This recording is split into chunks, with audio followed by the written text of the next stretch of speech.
कई मामलों में पुलिस बिल्कुल उल्टे हालात में नज़र आती है। जब कुछ मॉब ऐसी है, जैसे बजरंग दल की मॉब है, वो पुलिस को कूट रही होती है दिन दहाड़े, और पुलिस वहाँ पिट रही होती है और पुलिस हाथ नहीं उठा रही होती है, अपनी अपनी रक्षा नहीं कर रही होती है।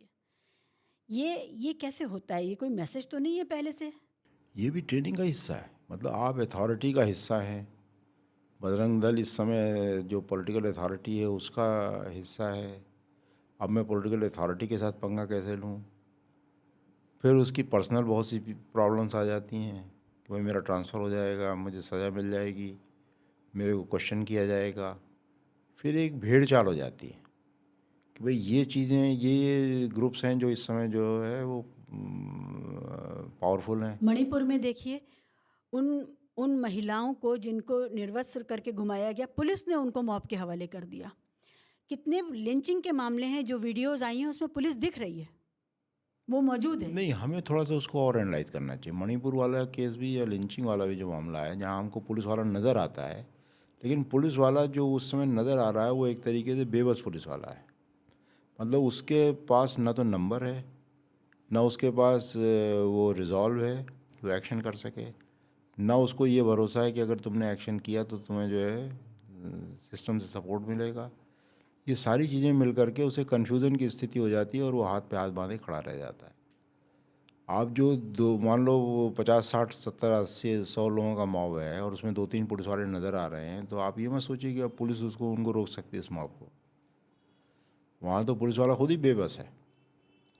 लेकिन एक समय था जब 100 लोग नहीं थे, अभी 10 लोग थे, 5 लोग थे, उस समय ये 2 3 लोग एक्ट कर सकते थे।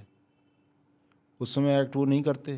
क्यों नहीं करते? क्योंकि वही मैं कह रहा हूँ कि जो वो रिजॉल्व, वो ट्रेनिंग, वो कंडीशनिंग, वो सपोर्ट सिस्टम, वो जब तक अवेलेबल नहीं होगा, और वो जो है डिपार्टमेंटली भी चाहिए, एडमिनिस्ट्रेटिवली भी चाहिए, पॉलिटिकली भी चाहिए और लीगली भी चाहिए।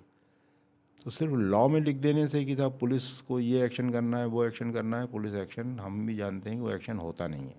उसके लिए जो पूरा इकोसिस्टम है वो बनाना पड़ता है। और ये जो बजरंग दल का आपने उदाहरण दिया, ये इकोसिस्टम की कमी है। इकोसिस्टम उसे परमिट कर रहा है, इकोसिस्टम उसे प्रोटेक्ट कर रहा है, उसे पैटर्नाइज कर रहा है, और उसी इकोसिस्टम में पुलिस को काम कर रहा है।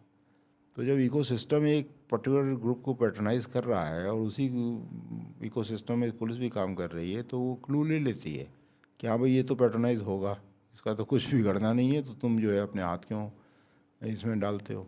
फिर सेंसिटाइजेशन का जो मामला है वो यहाँ पर आकर के बेअसर हो जाएगा। यही मैं कह रहा हूँ कि सेंसिटाइजेशन की ट्रेनिंग ही नहीं होती।